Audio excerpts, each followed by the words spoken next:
Hello there, calculators. Welcome back to another video from me, Mr. Leavenworth. That's me right there. Good morning, good afternoon, good evening, good night, whenever and wherever you are watching this video. I appreciate you doing so because you are investing your own time in your successful future in our course. This is the viewing guide for for section 3.4. We're going to talk about the product rule, the quotient rule, and we're actually going to talk about one more thing at the very end of this video. But you're going to notice we're not doing every problem, and that is becoming more and more of a theme with these videos. In order to save you time and to give you a little bit more practice, we're going to be completing a selection of these problems. Usually we'll skip the warm-up. With the product rule and the quotient rule, we'll do 2 or 3 problems to make sure you can see those problems in action, but then we are expecting you as students to kind of apply those same skills to the rest of the problems on the page. If you get stuck, you can always leave a comment on this video, and either I or another student will be able to reply to you to help you out. You can seek out your teacher, whether that's me or Ms. Jurosic or Ms. Gogarty. You can always ask for our help as you come across these videos. Obviously, you'll still need to be in class and kind of expanding upon these ideas, but this is a good basic level introduction into 2 major derivative rules that we'll be working with through the rest of the course. These don't go away, and so it's really good to know them. You don't have to memorize them immediately, but it will be worth your time to know the product rule and the quotient rule cold without any sort of notes. Eventually, because that just means you're moving more quickly and you're able to complete more work and just more fluently work through the mathematics here. I'm going to introduce the product rule first, and then we're going to move on from there. So you can see here, I have it starred. This is the product rule written out. It basically says when we take the derivative of a product or the derivative of 2 functions multiplied times one another, we can achieve the derivative by taking the derivative of the first function times the second function itself and add that to the derivative of the second function times the first function. And that pattern of f prime g plus g prime f, that's a good way to just kind of verbally talk to yourself and figure out that pattern and memorize it. F prime g plus g prime f. F prime g plus g prime f. That will start to sink in your brain. And while multiplication is commutative, this order, knowing this order specifically, will help you out as we kind of complete some problems outside of the product rule, which you'll see in a few minutes here. But we're going to take a look at problem number 1. It says h of x is equal to 2x minus 3x squared times the quantity 4 plus 5x. And there's a couple different ways you can do this. This is a polynomial function, so you could take the time to multiply out those 2 factors, simplify, create a nice polynomial, and then use the power rule repeatedly to take the derivative of each term. We're going to use this problem to show you a product rule, or how the product rule works, and hopefully we get the same thing. So I'm going to zoom in a little bit so we have a little more space. And the first thing we want to do to use the product rule up here at the top of the screen is to just identify what our first function is and what our second function is, because that's going to help us. This setup is worth all the time it takes in the world and then some. So our first function, I'm just going in order here, 2x minus 3x squared. That is the first function being multiplied, or the first factor. And then the second function or factor is 4 plus 5x. And then immediately beneath those, we are going to take the derivative of those individual pieces. This is most often used in conjunction with the power rule, where the derivative of 2x, we know that's 2, minus 2 times 3 is 6, and then x to the 2 minus 1, which is just 1, or 6x. If you're struggling with that power rule calculation, you can scope out video 3.3, the video right before this. We go into detail with how that works. And then g prime, or the derivative of g, the derivative of a constant 4 is 0 plus the derivative of 5x, which is just 5, and just our whole derivative of that expression is just 5. And that's okay. Sometimes we'll get a linear or a constant derivative like that, and sometimes we'll get 0. And that's makes actually our work a lot easier. And then finally we begin the work. So we're going to say h prime of x is going to equal, I like to write out the product rule without anything subbed in. Sometimes when you get better at this, you can just start subbing things in right away. The work is neater and you'll make fewer mistakes if you write out that step first. And not only your math teacher will be happy with you, but I will guarantee that your science teacher will be happy with you as well if you get in that habit. And now we're going to just start filling in. F prime of x was 2 minus 6x. G was 4 plus 5x. And then don't forget that plus sign. That's easy to drop if you're moving too quickly. G prime, or the derivative of our second function, is 5 times our first function, or first factor. Boom. Okay. And then we're going to multiply these things out. I get 8 minus 24x, but plus 10x, so I get minus 14x. Negative 6x times 5x is negative 30x squared, plus 5 times 2x is 10x minus 15x squared. And from here, we just need to simplify, and we're going to say, okay, h prime of x, I get negative 45x squared. I believe we're looking at minus 4x. Let's double check that. Negative 14 plus 10x. Beautiful. And then it's just plus 8. And there we go. That's it. And believe it or not, I hope you believe me, that is the same derivative you would get if you multiplied these two factors and simplified first. I don't know which is faster for you. It might be faster, at least now, to multiply them out, but we're going to ask you to use the quotient rule for as many of these as possible, just so you get the reps, just so you get the practice here of identifying first and second function and all of that stuff. So, cool.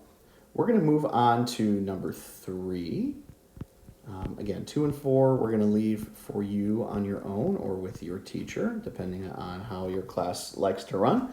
We're going to jump right in here, and you might notice, hey, that is just a function name. It doesn't appear to have any substance to it.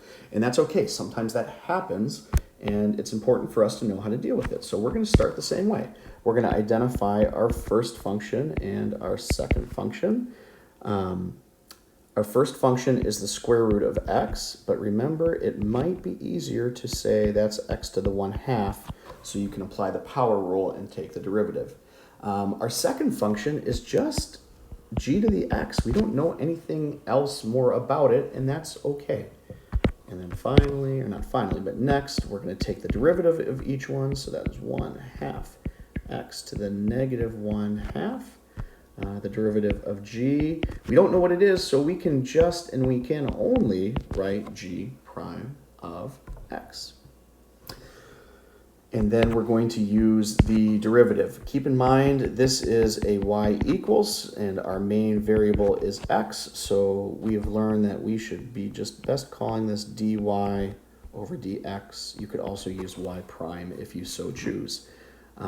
We know that this is going to be f prime of x times g of x, because it's a product, plus g prime of x times f of x. Remember, f prime g plus g prime f. And just kind of, if you sing that to yourself, or just kind of have a little cadence or a beat to it, sometimes that helps stick in your brain a little bit better.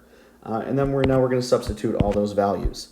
F prime is 1/2 x to the negative 1/2. I happen to know that is 1 over 2 square root of x, and with a little work you should know that too, times g of x plus g prime of x times the square root of x.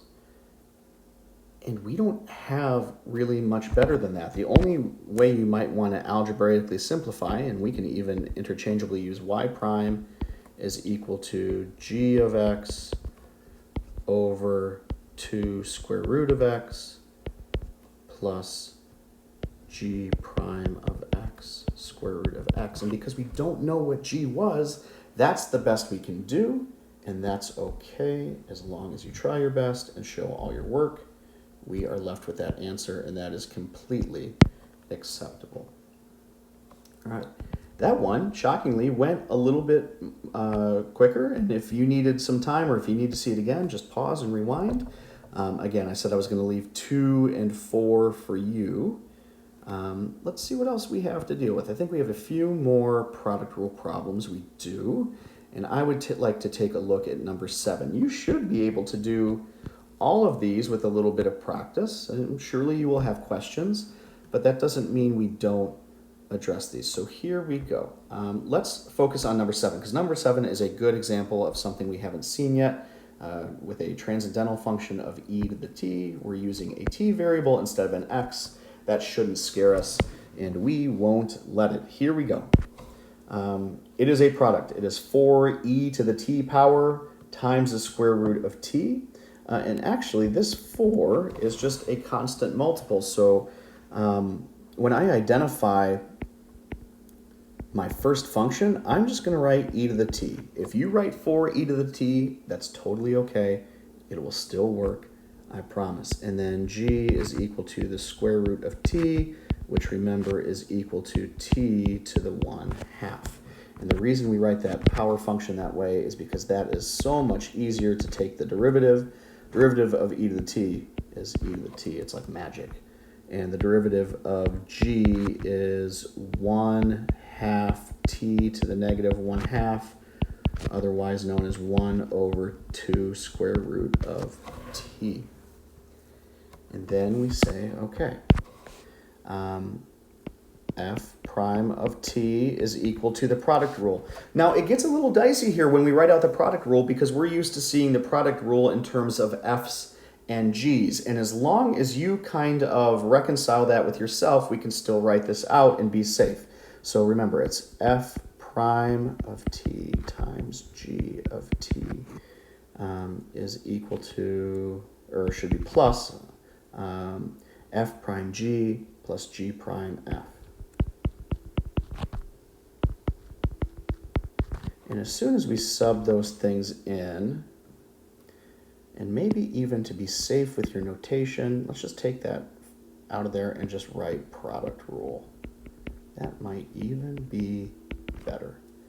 And so now we can say that f prime of t is equal to f prime, the derivative of the first function is e to the t times the second function, which was the square root of t, plus derivative of the second function, which is 1 over 2 root t, times the first function, which is e to the t again. And so what we have here, we can clean this up a little bit, and we'll use a different color. We could say f prime of t is equal to e to the t square root t plus e to the t over 2 root t. And some textbooks or the College Board folks might write a multiple choice question with that e to the t factored out. And I mean, that's technically okay. I just want you to be aware of the different ways you could see these answers. And so that is literally a textbook example of the product rule. There are a number of other problems on this page. I suggest you at least try all of them. Your teacher may be requiring you to turn in this page completed, and so if that's the case, you'll certainly want to do that. And that's going to bring us to the end of the product rule. We'll talk about the quotient rule shortly, but if you need to pause and want to work on these problems, you certainly can. And again, if you get stuck, put a question in the comments, reach out to your teacher, reach out to me if I'm not your teacher, and we'll talk all of these things through. Feel free to pause if you need to, but otherwise I'm going to move on to the quotient rule, which is the final kind of part here. And you'll notice the quotient rule is written here, and of course I noticed a mistake right away. This is a minus sign in here. I will fix this on the sheet that you are able to download from the video. But you'll notice that same pattern. We have f prime g and g prime f except, and the reason I noticed it is because I know the pattern. It's f prime g minus g prime f, and then all over the second function g squared. That is a little bit different. These problems typically take up a little bit more space, but there's some ways to save some space, and I'll show you that. We're going to do 11, we're going to do 12 together, and then we're going to hop down to 17, and then the rest will be up to you. That should leave about 6 more problems. So here we go. Let's zoom in to number 11, but still kind of spy the quotient rule. All right, that should work. Because division is not commutative, we can't do a division problem in any order we want. So with multiplication, 2 times 3 is 6, and 3 times 2 is 6. The order of those factors doesn't matter. The order of the pieces in a division problem or a quotient or a rational function matters. It matters what's in the numerator versus what's in the denominator, and we cannot freely change them to make things easier for us. So here's what I like to do. This is obviously, the numerator is obviously our first function, and then right next to it I like to write f prime. I take the derivative of just that function, and I know that's going to be 3. The bottom, the denominator, is g, and right next to it I write g prime. The derivative of just that expression here is 1. Okay, and then I go, all right, my quotient rule, and again, it's good to write this, so especially when you're in an AP setting, people can see your thoughts. If you're in a unit test, people can see your thoughts. We know it's f prime g minus g prime f all over g squared. And so I can say y prime, or dy dx, is f prime g, so that would be 3 times x plus 2 minus g prime f, that would be 1, cool, times 3x, all over the denominator x plus 2 squared. And so here we can just kind of do a little bit of algebraic manipulation. I'm going to multiply things out and see if anything cancels. I have 3 times x plus 2 is 3x plus 6. Minus 1 times 3x is minus 3x. Oop, I see something that's going to go away there. And more often than not, we do not have to multiply out our denominator. Sometimes that's just a waste of our time, especially because we can see that dy dx, or y prime, is equal to 6 over x plus 2 squared. And there we go. That's it. That's all. Sometimes it's not any more difficult. Sometimes the difficulty is just memorizing the rule. And again, by the time you take your unit test, the expectations is going to be that you know these rules. However, as long as we're in a virtual setting, I can't force that, but it's still a good habit to be in. We have number 12 right next door, and the process here is very similar. Why don't you pause the video and try number 12 on your own without my help? Go ahead. Pause the video right now. All right, thanks for pausing. We're back. Let's take a look at number 12, and we're going to do this a little bit more quickly. So if we call the numerator our first function, or f, we can say that f prime is equal to the derivative of 7x minus 3 is just 7. And if we call the denominator g, that means g prime in this case is just 2x. So let's put this all together. I know my quotient rule, and if you just write quotient, that's okay too. My quotient rule is f prime g minus g prime f all over g squared. And so I can say y prime is equal to f prime g, that is 7 times x squared plus 2 minus g prime f, 2x times 7x minus 3 all over x squared plus 2 squared. And again, usually we don't really write out that denominator or expand that. So this is going to equal, so 7x squared plus 14 minus 14x squared plus 6x, yuck, all over x squared plus 2 squared. And then finally, our final answer, we can write dy dx equals, I get negative 7x squared, let's see, plus 6x plus 14 all over that denominator that has yet to change. Boom. And that is what the quotient rule looks like in action. Let's see if we can get a better rectangle. There we are. Okay, cool. That's it, everybody. That is 11 and 12. Those are two pretty standard quotient rule problems. And I know the directions here say to find these derivatives using the quotient rule. However, there's a few problems where it might be easier to not use the quotient rule. And number 17 is one of the ones I'm talking about. It is certainly one we're going to look at together because you might notice as you look at this function here, it initially presents as a rational function, but we have a single term in the denominator, which is almost always a dead giveaway that there might be something we can do to simplify. So I'm going to rewrite y 10x to the third over 5x squared. That just ends up being 2x with no denominator other than 1. And then 7x over 5x squared. I could write that as 7 over 5x if we do a little algebraic simplifying.